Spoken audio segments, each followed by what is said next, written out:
3, 2, 1. Welcome to the Pack Mentality Podcast.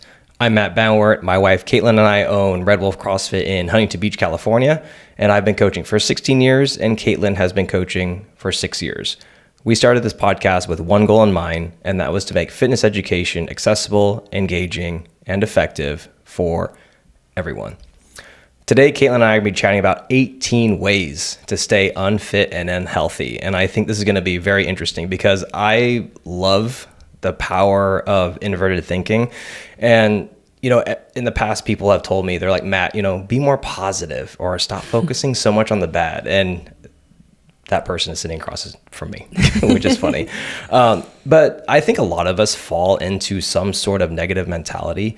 And something that I found that instead of forcing myself to be positive, I actually lean into my negative mindset sometimes. And you can use this as a tactic for solving problems. And this is exactly what inverted thinking actually is.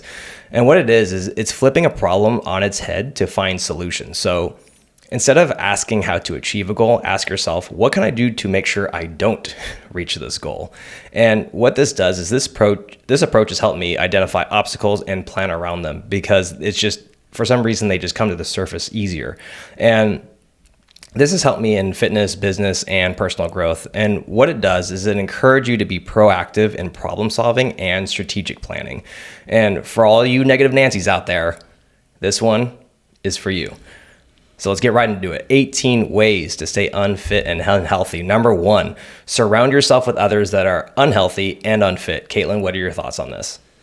Well, absolutely. Community environment definitely dictates and propels you in the direction, that you're going to go. I think having a supportive community around you, especially when it comes to fitness, something very uncomfortable to do, that's very important. And having your spouse on board with you, not necessarily maybe working out with you, but definitely, supporting you and making sure that they're doing whatever they can to help you achieve your goals, whatever that may be.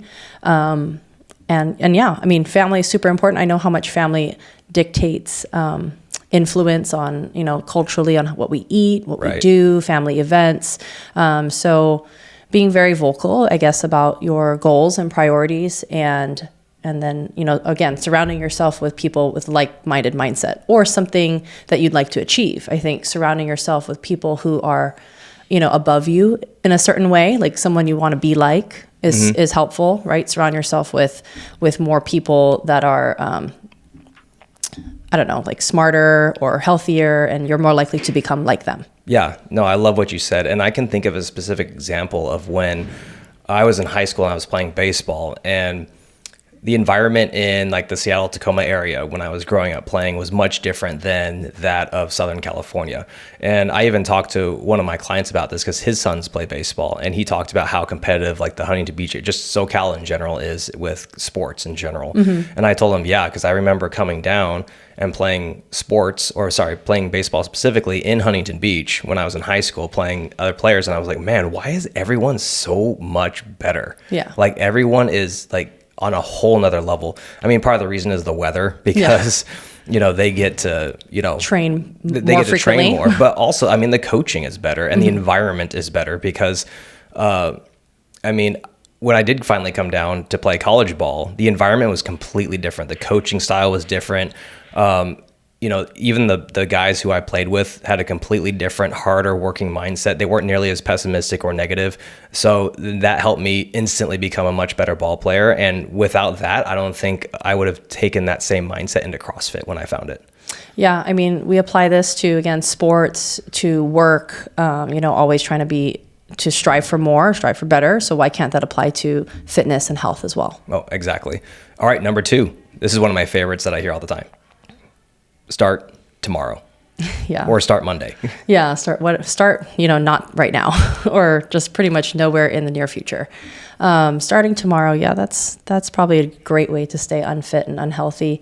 I find a lot of people, when they look at their schedule, or when I ask them, oh, see you tomorrow, for a lot of people who don't regularly work out, they're more likely to find a reason to not come versus somebody who works out consistently, who finds a way to come, right? Yes. Like they prioritize, they're like, oh man, I can't go to my usual, 6 a.m. time, but maybe I can fit it in at 4:30 instead, right? They try to really figure out a way to not miss the workout versus someone who's always like, oh yeah, well I have this or I have something else coming up, and it's always pushed back on the back burner versus being a priority. Yeah, and I think starting tomorrow kind of falls hand in hand with, I'm really busy right now. And it's funny, I talked to someone the other day about it and they're like, Matt, I'm just so busy. And I'm like, okay, well, first off, join the club. Number two, it's like, you're implying that every time you get busy, you're just going to push everything that's important off to the back burner.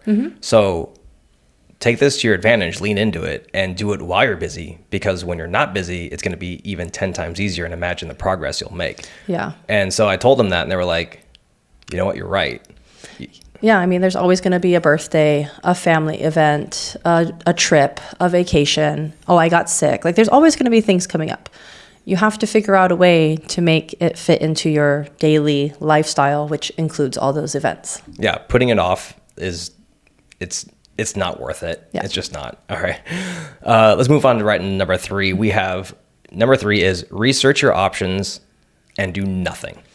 Yeah, I mean, there's so much information out there. It's almost like you're bombarded constantly by, this new scientific study, or, oh, this is now working. And, sometimes it's too overwhelming and you end up just being, static. Oh, yeah. And you do nothing. So I've totally fallen in that trap. Yes, all the time. And so, I think just taking action is one thing. I mean, something we're going to talk about later is doing too many options, right? Just kind of constantly changing direction. That's another one that we'll talk about in a little bit. But I mean, those two things pretty much fall hand in hand. Yeah. Research your options and do nothing is something that I see a lot with my consults when I follow up with people who don't decide to move forward with us at the gym, which is totally fine. And I distinctly remember I talked to one person who got back to me.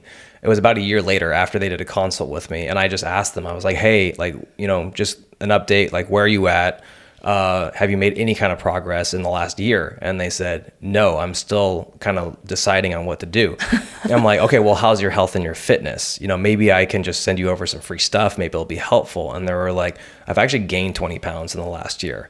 So by doing nothing and doing constantly researching, and I think a lot of people feel like they're making progress when they just sit and research, when really, like, they're just staying stagnant. Yeah. And we've said it before that if you're not growing, you're dying. Yeah, you're going backwards. Yeah, you are going backwards. And so I think so many people are afraid to make a mistake or afraid of wasting money, when realistically, like, you can pivot in 4 weeks very easily and find something that will work. And you can't be afraid to choose something that might not be the best fit. It's the only way to find out what will work, is to crack a few eggs. Yeah, and try it out for a good duration of time before passing judgment on it for sure. I know a lot of people think the easiest workouts are pointless. They're like, oh, I'm just better off doing nothing. No, you're not. Absolutely not. Go for that walk, that extra 30 minutes a day. And like, all these little things will add up. And again, it's about gaining momentum in order to make bigger decisions,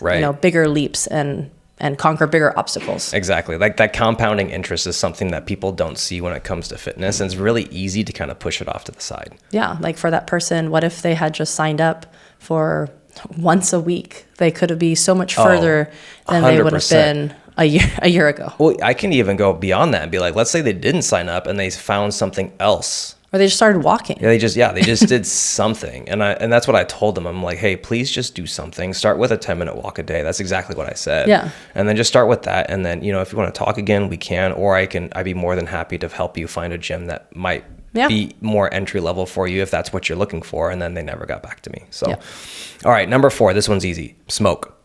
Yeah, I can't believe people still even do that. I mean, we're talking about cigarettes specifically. Tobacco use, smoking cigarettes, that has to be like over. Yeah, we don't even need to talk about it. Just Google it. Yeah. There's warnings on the labels, so we're not going to get into that one. I think that one's pretty obvious. Mm-hmm. All right, number 5. Take advice from unfit and unhealthy people on how to be fit and healthy, family included, especially a spouse. Yeah, I mean, this kind of goes back with like researching too many options, just getting too many opinions from other people who may not have the lifestyle that you dream of. I wouldn't even waste energy or time listening to stuff like that or researching stuff that doesn't kind of fall into the values that you want or the lifestyle that you want. Yeah. And I really feel like friends, family, sometimes even a spouse can really project their preferences onto you or their expectations. And they're speaking out of just what they think will work. And you shouldn't take advice from people who aren't fitter than you, really. Yeah. Or who don't know more than you. Absolutely. I mean, it's not helpful. That'd be like me taking business advice from someone who's never owned a business. Yeah. It's like, oh, okay. Yeah, for sure. Thanks for your 2 cents, bro. All right, here we go. Number 6. I like this one. Fail once, quit forever. Yes. I mean, I think this applies mostly to nutrition and diet, at least in the gym. A lot of people, track their macros for 1 to 2 weeks and they're like, I saw no change, so I'm going to stop. And they do. And they just completely stop doing it because they saw no progress, instantly. And, or you make one mistake in the gym. You're like, yeah, I'm never going to do that again. You fall off the box, Yeah. And then you're never box jumping again, basically at that point. Exactly. Yeah. It's this mentality. I think that people these days are very soft. Like they fail once and they just can't handle it. I don't know what it is, but I mean, I think the barrier to entry to excellence is so much lower now than it was. Yeah. I mean, fitness in general, the beauty about fitness is that you learn to fail gracefully and you gain this drive and power to want to accomplish it and be more successful the next time. That's what I love about lifting and what I love about, working out in general is that there's these ups and downs and I'm only competing against myself, and like my personal gains and just the overall feelings that I get from fitness is just the ability to tackle anything. And even if I am not successful, I learn from it and I'm able to then apply and redo it again and do it better. And that feeling is what I'm always after. Sometimes I would even argue that failure is required to put you on the trajectory to success in the first place. Yeah, I think it just pushes you a little bit harder. Yeah, because I mean, the taste of failure sucks. Like when you fail, and if you can use that, just like how sometimes I use my negative mentality. I mean, failure was one of the things that pushed me into working out in the first place. Yeah. So, I mean, without that, like I wouldn't have this. So, I mean, but it just depends on your response to the failure. So you can either, grovel and ask for a Band-Aid and a cuddle, or you can get up off your ass and do something about it. Yeah, I agree. All right, next one. Oh, wait, I have one other story that applies to this. That applies, okay. I totally forgot. So today I was working out with Kim, for the team workout that we did. The partner workout. And while we were warming up, I asked her how the 20 rep max squat went because we just finished up for context, everyone, if you don't know, we just finished up our 20 rep max squat cycle. 8 weeks. 8 weeks, and it was awesome. And then she told me that she got to 19 at 205 pounds and couldn't finish the last rep. But she was like, 16, 17, and 18 were horrendous, like in terms of like how hard they were, not in terms of like form, but she said her form was starting to break down. And then she said initially she was extremely disappointed and mad and frustrated that she didn't get one more rep. Yeah. And then she said, but then she paused and she goes, Matt, I remember what you said in the class, last week, the week before our final week. And she said, you said that if you don't fail at least one set during the cycle, you didn't go heavy enough. So she said that made her feel a lot better. Yeah. And that helped her pronounce. And then I even told her, I'm like, that's the equivalent of a 315 back squat for a male. Like that is insane. That's extremely hard to do. For sure. And so that really changed her mentality about how she framed it. Yeah. I mean, again, you said people are just afraid to fail. And I see it all the time. The 20 rep max is a great example because I told you this, I said, people aren't going to go to failure because it's very uncomfortable. What happens instead is that they compensate by doing really ugly half reps. They know they're doing half reps too. I mean, your squat is not as low as it should be, and you still count it. You're like, nailed it, did the 20 rep max. Nailed it. And I'm like, but you compensated because you didn't want people are, and it is scary, trust me. Back squatting heavy weight, having to bail, having to throw the weight off your back, it is very scary when you haven't done it before and you haven't practiced it. And it will forever stay that way until you do. And if you're just going to continue half-assing your reps, just to keep going, keep pushing on, you're never going to see the full progress. You're never going to have the full story, right? You don't know what failure is like. You don't know what the win is like coming back from it. And you're just kind of shorting yourself on that. Yeah. Nothing's sweeter than a victory after a failure. Yeah, I mean, I know that you, didn't you have, you PR'd at 215? Yes. Yeah, I do. And didn't you have like kind of a bad squat session leading up to that? Yes. Yeah, I failed. We always build up to a heavy lift, either a 1 rep or a 2 rep before attempting the 20 rep, because you want your central nervous system to get fired up, right? You want to feel some heavy weight, and it always feels good to take weight off and then really attack the 20 rep in that sense. So I built up to a heavy 1 rep and I failed. And so I did it again. I put all the weight back on the bar and tried again at 10 pounds less. And I was like, oh, I got this. Right. Failed again. And then I had very low confidence going into the 20 rep that I was going to attempt, which was a PR because I've never done 215 for 20 reps before. So confidence was low, but I still went for it because it was the last, week of the cycle. And that was what I intended to do. And I wasn't going to back down. And yeah, I made it. I mean, shocked myself for sure. Yeah. But then that totally just pulled a 180 for you right there. That feeling after, I cannot tell you how pumped I was. After that, that's cool. About 2 failed back squats and then you come back and then you nail it. And that's still awesome. do it. So it's all worth it. You can't let one failure dictate the rest of your training session, the rest of your day, or the rest of your life. Yeah, exactly. All right, perfect. I love that. Let's move on to number 7. Drink excessive amounts of alcohol, even if it's just on the weekends.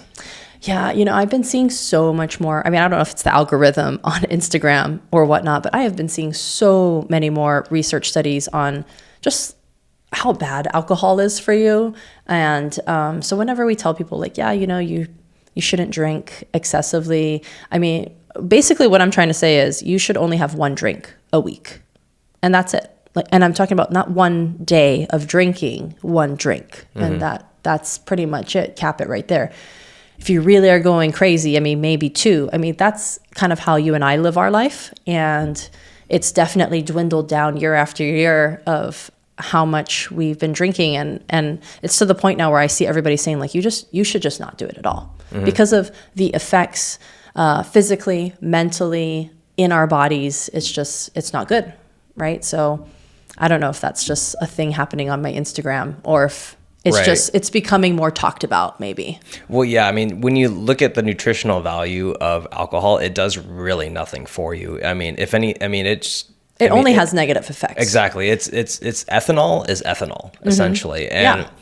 And well, I mean, it's only killing brain cells. It kills brain cells. Exactly. It's only lowers testosterone, messes with your hormones, messes with your sleep. Yes. And we all know how you feel the next day. Terrible. It's just one of those things where I personally have decided that's not worth it. That doesn't mean I don't drink. I still drink. Oh yeah, guys, no. Believe me. Please, Matt and I definitely will enjoy a bottle of wine together. We will go hard on a bottle of wine.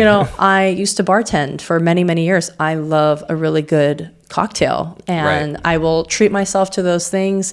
But like I said, it is one and done kind of thing, and very special occasions. Our date nights, we might do that, or if we go to a party and have a social gathering, which is very rare because we barely go out, then we'll do that. So I guess put yourself in situations, and if you are in these situations often because of your job or again because of family, just have a little bit more nerve to say no. Yeah, or just milk that thing. Yeah, just act like you've had multiple. All right, number 8. Blame your circumstances. Ooh, good one. The cycle of blame is back. I like it. Yes, just always the externals. Everybody always... Time. Yeah, the external factors versus the internal factors. Again, be more proactive. What can I do to make this happen, right? And taking action versus always placing blame. Exactly. I mean, the number one thing I always hear about circumstances that are being blamed is always time. So do me a favor, open up your phone. Let's see what your screen time looks like and what your apps you've been on for the hours of the day. Yeah, for the week. Just for the week alone, it's going to say your screen time is 10 hours. Oh my gosh, there's only 7 days in the week, 1 hour workouts a day. That's more than enough time. Get off your phone. All right. Number 9, avoid discomfort of all kinds. Oh, yes. The discomfort of working out. Everybody goes through it. I cannot tell you how often I start a workout, and regardless of if it's by myself or in a class, and I'm like, God, I don't want to do this. I'm tired. Everything just kind of happens, and you're just uncomfortable, and you don't want to do that. Nobody wants to be uncomfortable.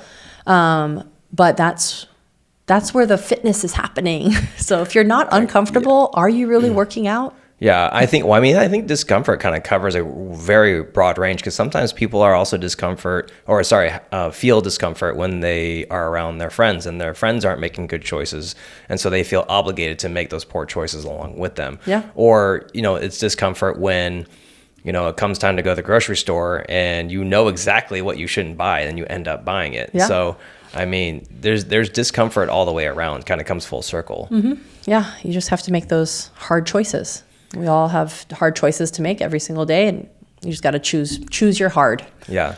That's like the quote. Also, yeah, I mean, at the end of the day, like, everything's a choice. Yep. Like, it's your call, take it or leave it, and nothing is happening to you. Yeah. Things are chosen. Yeah, we're in, especially with our health and wellness, we are in 100% control of that. That's one thing we can control. And I do see a lot of people who they look at external factors or things they can't control, and that's what they focus on. So focus on what you can control, and something you can't control is actually your own discomfort. Yep. All right, moving on to number 10. Make promises to yourself, then break promises to yourself. Oh my gosh, I can't tell you how many times people have told me, I'm gonna track my food and I'm gonna turn it into you. And then I don't hear from them for a week. And I'm like, okay, well, you told me you're going to do this. And then you can't even execute for 1 or 2 days, right? And so just constantly saying, I'm going to do this, and then just taking zero action. You're just already breaking the promise that you made to yourself. I'm going to work out 3 times a week.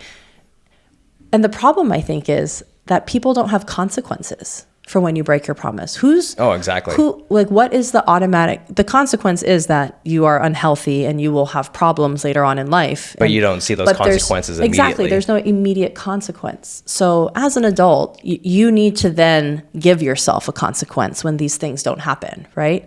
Like if I didn't work out 3 times this week, what's the consequence going to be, right? I don't know, do the hobby that I like or whatever. I can't go to the beach. Do you think people would actually hold themselves to the consequence? No, probably not. If they can't even hold themselves to the promises that they make themselves? No, probably not. So that's why having a coach, a trainer, somebody to hold you accountable is super important too, and finding that person that you're going to trust, right? I have a few clients who have told me specifically, like, Caitlin, I really look up to you, or I really care about what you think. And so I'm kind of in their head when they make decisions. And that's a great thing. That's a great thing. Great thing that they found somebody to hold them accountable, because that's what's getting them results is having that. I don't know if it's a fear or of like letting me down, because it's not just on them. It's also on me too. And they don't want to let me down for that. Right. I mean, and it's great that you and I hold each other accountable as well. Oh my gosh, all the time. You guys, I'm a huge dessert eater, and I love a good sweets. And Matt is always like, no, I don't want any. And I'm like, oh man, well, if you're not going to have any, then I'm not going to have any. It helps, doesn't it? It does really help. Yeah. Just having that kind of one person. And sometimes I do it too, where you want something. And I want pizza. Yeah, all the time. I always want pizza. And I'm a little bit easier to say no to pizza, but when it comes to like ice cream or something, yeah, you do not say no to sweets. It's different. So yeah, I'm more of a savory person. But yeah, it's important to have that balance. And so finding somebody who will balance you out is is what's important. And again, surrounding yourself with the right community. That was number one. Yeah, exactly. Yeah. If you want to change your behavior, you got to change your environment. Yes. That's the number one thing you can do. If you surround yourself with the right people, if you surround yourself, if you surround yourself with the right foods in your home, and even if you go to the gym on a day where you're not motivated and you're really tired, you only got a few hours of sleep and you're really stressed out and you go anyways, guess what? The environment itself will get you motivated to actually get the work done. Yeah, 100%. All right, now let's move on to, where are we on? Number 11. Okay, so keep candy and ice cream nearby. Piggybacking right off what we just talked about. The environment. Yeah. Okay, so I just had a conversation with somebody the other day talking about, we have 3 kids. We have 3 kids under 5. We have snacks like any other adult would or a parent would for their kids. Okay. We have Cheez-Its, we have, Goldfish, we have these crackers, and, I don't deprive them of, candy and ice cream every once in a while. So we do have these things around, but we're able to say no. But if you cannot say no, you cannot have those things nearby. Yeah. Don't buy them. Think smarter about this. Just don't have it. If you want ice cream, you should have to make yourself go out for ice cream. Don't have it in your house. I like that one. Make it have to be like a trip or, an outing that you earn or deserve. Exactly. Right? We're not saying don't eat it. We're saying make it inconvenient for you to get a hold of it. Yes, exactly. Or I used to buy only prepackaged, it has to be already individually packaged, chips or candies or trail mix. Mm-hmm. That way I wouldn't eat the whole bag. It was already pre-portioned for me. I really like doing that. Yeah. It actually helps our kids from overeating because they only get that one little bag and I'm like, oh, it's all done, versus, having a giant bag and constantly going back for more. Yeah. And one little trick, everyone, if you're listening, I know it's kind of off topic, but it just popped into my head. If you are a chronic snacker and you're trying to cut back on snacking, keep gum on you. Really is very helpful. Gum is very helpful. Yeah. Gum or mints. Yes, gum or mints, because it kind of gives you something, kind of like some texture, something to chew on, and then suddenly you probably won't want that snack. Yeah. And I feel this myself when I do chew gum. It kind of makes my hunger cravings go away. Yeah, it does. Because it's the motion of the jaw, which triggers the brain, which then tells your stomach oh, you're kind of eating, but you're not. Yeah. I also find when I have something kind of minty in there and fresh that I don't want to eat for some reason. Yeah. It just triggers something. So keep it clean. That's just something that's helpful. All right, moving on to, where are we at? Number 12. All right, nice. Wait for perfect conditions, which there is no such thing. Yeah, we talked about this earlier already, about how you always wait till tomorrow. You're always putting it off because of the birthday, the trip, whatever's coming up. So you're waiting for that perfect time to start. And we hear it a lot when people come in and inquire about the gym. And they're like, oh, well, I'll sign up next week because I'm going out of town for 3 days and then I have to move and then I have to do this. So I'm going to wait for this time. And then my fridge broke. Yeah. Yeah. It just, there's just always this next excuse waiting for the perfect week where I can really dial it in. It's never going to happen, you guys. There's never going to be a time like that. We live in a chaotic life, in a chaotic world. You just kind of have to dive in. Oh yeah, and something that made me even start this podcast was I was kind of finding wanting the perfect conditions. I was I don't even have good mics. Yeah. I don't have anything, so I have these $25 lapel mics from Amazon. How am I supposed to do a podcast with this? And I said, you know what? I remember telling myself there is never a good time to start anything. There wasn't a good time for me to start working out. I remember specifically, I tried to find every excuse for me not to work out when I first started doing it. And I was like, I just have to do it. And then same thing with my nutrition. There's no better time than now. And then same thing with when I started Red Wolf, the gym itself, I had so much anxiety when we finally bought equipment at the CrossFit Games, the 2012 CrossFit Games. We put $75,000 on a credit card to buy a ton of games equipment. Yeah. And I was like, this shit's getting real. Yeah. This better work. If that didn't happen, I can guarantee you that if we didn't do that, I probably wouldn't have moved forward with opening the gym. Yeah, you had to go for it after that. Because it was after that, it was okay, I have all this stuff. I don't think anyone's going to buy this off me. Yeah. I just spent a lot of money, or even if they did, I would get it I would be able to sell it at a huge loss. So I was like, I got to find a building. And then here we are. All right. Moving on to 13. Avoid focusing on doing more stuff. It's not doing more stuff. It's doing the right stuff. Yeah, I mean, we see this a lot. That was kind of confusing, sorry. No, we see this a lot with training and overtraining, is that, people will constantly try to do more when it's not always about doing more. It's about doing, again, like the right stuff, the quality stuff, the stuff that you need actually to work on. Yeah. And I was just talking to Bridget and Tanya today after the workout, and I was like, man, like we used to work out for 2 hours or more. Like on these partner workouts on the weekends, we used to do the competitive class on Saturdays. I remember this that. was pre-kids, so probably 6-7 years ago. That was a while ago. And we would work out for like 2 hours on the weekends and do so much training. And we were like, wow, but we're fitter now. Why are we fitter now that we train way less? We have more going on in our life, but I truly believe it's because we're doing the right things the right way, and with good intent, intensity, and just we're just more dialed in the training, I think. And that just comes with time and practice, and doing cycles and seeing how that affects us and learning from it. Right. Well, I think a lot of what held us back in those early days was we weren't quite sure on what our dose response was like, meaning we didn't really know what kind of inputs we needed to get a specific output. Mm-hmm. And in those days, it was kind of like we were doing a bunch of different things, and we would program skip. We would do all the things almost down this list. Yeah. Besides smoke, of course. But I think we found out that we got into a really good cadence. So over time, just like with anything else, when the more volume you do of something, the more you're able to identify what works and what doesn't work. So we got into a cadence. So we found out, doing the right things the right way at the right time for the right amount of time. Yeah. And sometimes the right amount of time is actually less time. Yeah, for sure. I mean, we always thought, again, we were doing all these things on the list that we are talking about right now that we thought we could cross out by just training more, right? We thought we could out-train all of these bad habits that we're talking about right now. You and I specifically thought, you and I did this for years, is we thought we could out-train a poor diet. Oh yeah, we thought we were eating so healthy and we were doing all the things. And then looking back now, I'm like, actually, this was not the way. Oh, it was bad. Yeah, it was bad.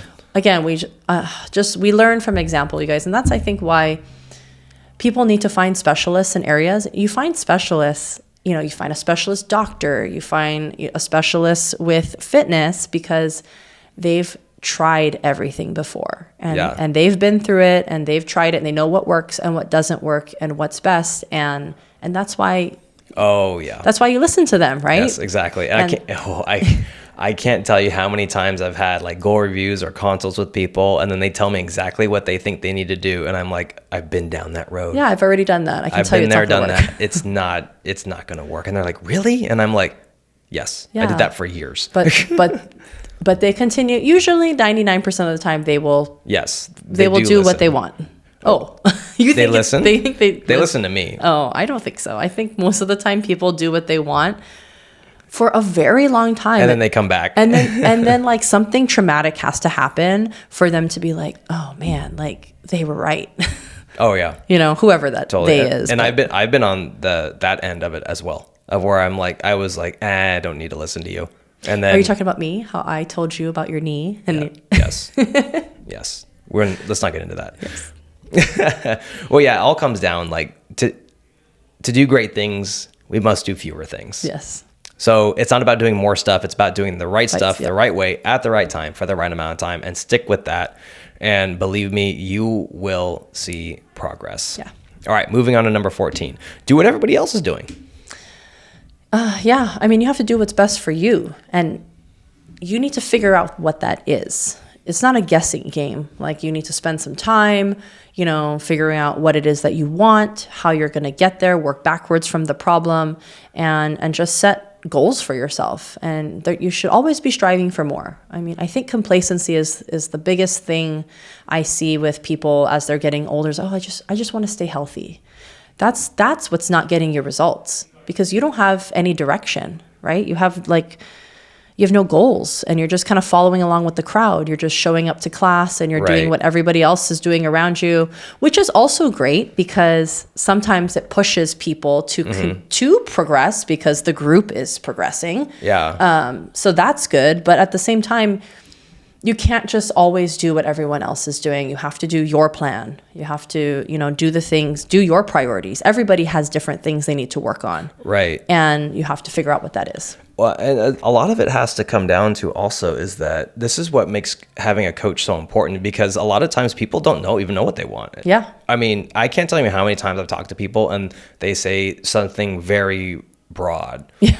Like, I want to be healthy. Yeah. Oh, all the time. Okay. What does that mean? Healthy can mean anything. Yeah. Like, technically right now you're doing great. You're a 10 out of 10 in terms of health. You're not in the hospital. So like, where on the scale do you want to be healthy? Or I want to gain muscle. Okay. What does that mean? Yeah. I want to lose weight. How much weight do you want to lose? Because if you just make this broad thing, it's just, you're not going to make any kind of progress because it's just too broad. You're like, the more specific a goal is, the easier it is to attain. Yes. Yeah. Manifesting what's to happen, you need to be specific. And specifically, this is what I've seen, at least like through doing like probably over 1,000 consult, or I can't, probably more than that, of how many times I've talked to people. And I always find that the people who have the most amount of time on their hands and who have the most distractions always end up, kind of spinning their wheels or losing to the person who have a deadline with a singular focus. Yeah. Like, for example, like there's been people who come in who is like, my doctor told me I need to start doing X, Y, and Z today. Otherwise my health is going to, so they come in with a fire under their ass because they're like, I have to do this. I have to do specifically this in this amount of time. Mm-hmm. Otherwise, my health is going to go downhill very quickly. No, for sure. I mean, a prime example is, somebody was in our gym and they wanted to lose weight for their wedding. And so they worked so hard, lost all the weight, did great, had the wedding, came back to working out, after the whole honeymoon phase is over, and came back to fitness, has really no deadline goal, has really not really a specific goal in general, the same person, and has gained all the weight back, is kind of right back where they started. And I truly believe it's because there is no pressure. They're not putting pressure on themselves with a deadline, like the wedding was the deadline, right? They're not putting pressure on themselves to be specific with what they want to attain. It's just kind of like going through the motions now of, well, I have to still work out and I have to do this, but there's no direction. And so you always need to gain direction. Yeah, absolutely. And I mean, the clock is ticking down, and you're most valuable. And, despite what most of the Instagram gurus will tell you, that your most valuable asset is not your time, it's your attention. Mm-hmm. So if you pay attention to what specifically you need to get done for your health, then that's where real progress is going to come. Yeah, for sure. All right, number 14. We already did do what everyone else is doing. Yeah. Number 15, talk more, do less. Oh yeah, I like this one a lot. Talk more, do less. Yeah, I mean, doesn't this kind of go with research a lot and do nothing? Or I would say this is different because I can think of many specific examples where I've asked people on a scale of 1 to 10, how committed are you to achieving your health and fitness goals, or whatever specific goal they told me. And I can't tell you how many people have told me a 10 out of 10, and I ask them, okay, well, what makes you say a 10 out of 10? And then they say, I have to do this. Like, I really want it that bad. And then come to find out 2 days later, they don't want it that bad. They're 2 days in. Oh, even if they do sign up, 2 days in, they're missing in action. They're just gone. Yeah, they find the next excuse, right? Oh, I couldn't come today, or I thought you were 10 out of 10. I told you you needed to work out every day in order to attain your goal, and they're just like, oh well, yeah, I guess this came up. So, yeah, clearly there are more talk and no action. Exactly. That's exactly what I meant by that. And I see this all, and this happens. I would say the majority of the time when I ask that question, the scale of 1 to 10 question, and then every time someone says me a 10, people very rarely say anything below a 7. Really? Wow. Very rarely. And then so I'm like, okay, great. That means you're pretty committed then, huh? Yeah. And then they're not. Why don't you show me? Yeah. Don't you think it's because they don't they don't fully understand what is required of what they want and what they're asking for. And when you put it into perspective and reality of like, if this is what you want, if you want to lose 10 pounds in 10 weeks, then you need to work out every day. Yeah, then you need to do X, Y, and Z to get there. Like I have an entire roadmap for you. I know exactly what to do. I've done this 1,000 times, like to where it's boring to me. Yes, yeah. But this kind of comes back to how soft people are. As soon as it gets hard, they quit. Yeah. They're like, oh, never mind. I'm like, again, this goes back to, I've already said this before on a podcast, but I remember I had a consult with someone and they're like, Matt, this is so hard. And I go, did you expect this to be hard? And they said, yes. And I said, this is what hard feels like. Yeah. So you got to shift the frame and be like, okay, this is the reality. Like, this is, and you need to work through that. I think people don't understand. Like, I think people have a certain threshold of what hard is, and then their definition of hard, or they've defined a certain level of struggle as hard, which is not actually that hard. Yeah, they're not willing to push through. That's just what it comes down to. Are you willing to push through the hard? And in reality, everybody, it's going to only get harder. And you have to push yourself harder. In order to get better and better, you have to push yourself harder. You have to push the limits. You think that people are successful because they pushed the limit one time and then that was it? Yeah, exactly. Well, I mean, that's exactly what makes it worth it, though, is the fact that it is hard. Yeah, it makes it fun. Well, I mean, anything of high value is hard to attain regardless of what it is. It doesn't matter if it's fitness, doesn't matter if it's business, doesn't matter if family, life, spouse, whatever it is that is valuable is extremely hard to attain. It's not going to be easy. Yeah, that's what makes it valuable in the first place. And I could go on and on about it. But like when you think about it, like it's no one's goal to breathe. It's no one's goal to tie your shoes or drive to work, because everyone can do it. Yeah. So if everyone can do it, it's not as valuable, is it? So if you want to be the exception, you're going to have to be exceptional. Yeah. All right. Number 16, keep trying something new. Yeah. Keep trying something new. Oh my gosh. I can't tell you how many times I have somebody, a client, try a new movement. And the first thing they always say is, this is weird. I feel like I'm not doing it right. And I'm like, well, yeah, because it's the first time you're ever doing something. Yeah. Of course, it's going to feel weird. Of course, you're not going to do it perfect. And you have to keep trying. You have to keep trying something new, trying in a different way. I'm still learning how to do movements, even basic bicep curls. There are actually so many ways to do bicep curls, and I am only learning more and more through Instagram, actually, and watching, other people and watching their explanation on it. And it gets very sciencey, but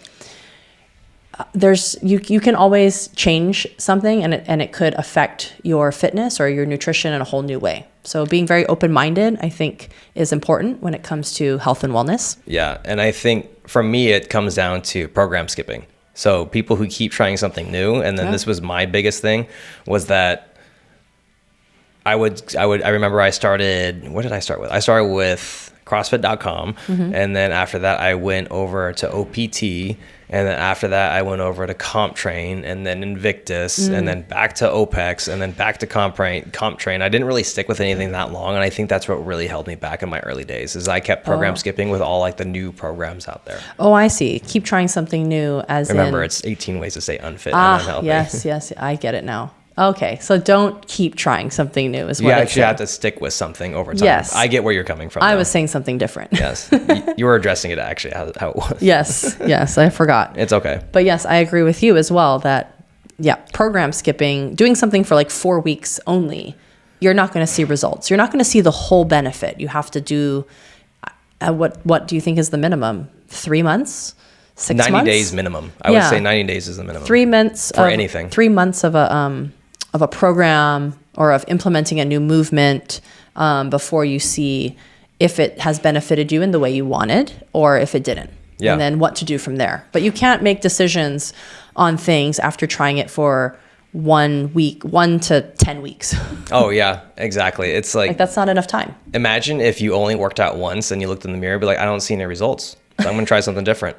Yeah. It's the exact It's same the same thing. mindset. It's Yeah. the same exact mindset because, I mean, you expand that out to a week, same exact thing. You're not going to see any progress for a long time. And that's okay. But when you do, you do. Yes.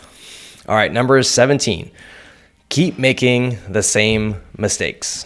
Yeah, that can be applied to basically what we were just talking about, of just continuously skipping around or just making the same mistakes over and over again and not learning from it. That's where a lot of self-reflection comes in, and goal reviews with your coach or your trainer will help you from making those mistakes. Yeah. And Albert Einstein said it the best, and I'm going to paraphrase here because I'm going to butcher the quote, but he said, intelligence is the ability to change. Yeah. And we can apply this to fitness, but when you get a certain input from either a coach or you attain some new knowledge and you don't apply it, you did not learn. Yeah. So if you keep making the same mistakes, if you keep going for the candy at night, if you keep the reckless snacking, if you keep binge drinking on the weekends and if you keep saying, I'm going to start on Monday, if you keep doing this over and over again, you have not learned. Yeah. So the only way to break that cycle is to stop making the same mistakes. For sure. Over and over again. Yep. All right. Number 18, our last one before I wrap things up, is never eat a home cooked meal. Yes. I think one thing I hope people start doing going into the new year is starting to just cook for yourself. I know there's a lot of meal prep companies out there, and those are great, but in my opinion, they're not sustainable. The longest I stayed with a meal prep company was 6 months. And I mean, I'm not saying it's bad. It's great for the purpose, but it's not long-term because you'll get sick of the meals. And so either that or you just have to reduce the amount you get. Yeah, exactly. So you need to start cooking at home. And if you're not cooking at home, you're really missing out financially, personally, on your health, and just, it's something that we've definitely gone back to recently again. Yeah. I mean, because we were doing buying meal prep for a while, and that was great. And it was helpful for us on time. I think that was kind of our biggest thing, is we were kind of just lacking on time of doing all the meal prep ourselves. But now we've kind of changed it to, of our prep is more ground meats. And that's actually, it's been very helpful. Oh my God, it's been so helpful. It's so much better for our time management, for our own personal meal prep, and honestly, our own food tastes better. Our food tastes better. I feel full throughout the day, or feel more full throughout the day, I should say. Mm-hmm. The prep time is a lot less, and also I feel physically better. Yeah. I can't tell you, recently when we've been going out to eat, I just don't feel the same anymore. It's hard for me to eat as much, which is weird because I'm so used to eating just the high protein stuff with the fruit and the vegetables. So when I do eat something that's a little bit more processed, my stomach is like, what the hell is this? Yeah. You can tell an instant difference from home cooked meals versus even restaurant food, or, processed food is a whole nother thing. You're instantly know the difference from that. I told you the other day, I ate an apple and it was so overly sweet in my mouth. Yeah, I remember when you told me that. It hurt. My teeth it was so crisp, it hurt in my mouth because of the sugar. And I was just like, wow, is that because I just eat such low sugar now that my mouth can instantly feel the difference? That's crazy, isn't it? It was nuts because it was an apple. So, but you're shorting yourself if you're not eating a home cooked meal. And a lot of people say, I don't know how to cook it. Well, you need to start somewhere. I did not know how to cook anything. Matt does most of the cooking in our house. Nailed it. I just kind of, do my best, and I don't consider myself a cook. I don't do recipes. I don't try to overcomplicate things. Right. It's very simple. But again, I don't know. It tastes amazing to me. Yeah. Yeah. And simpler the better. And just like with anything else, guys, it's going to take time.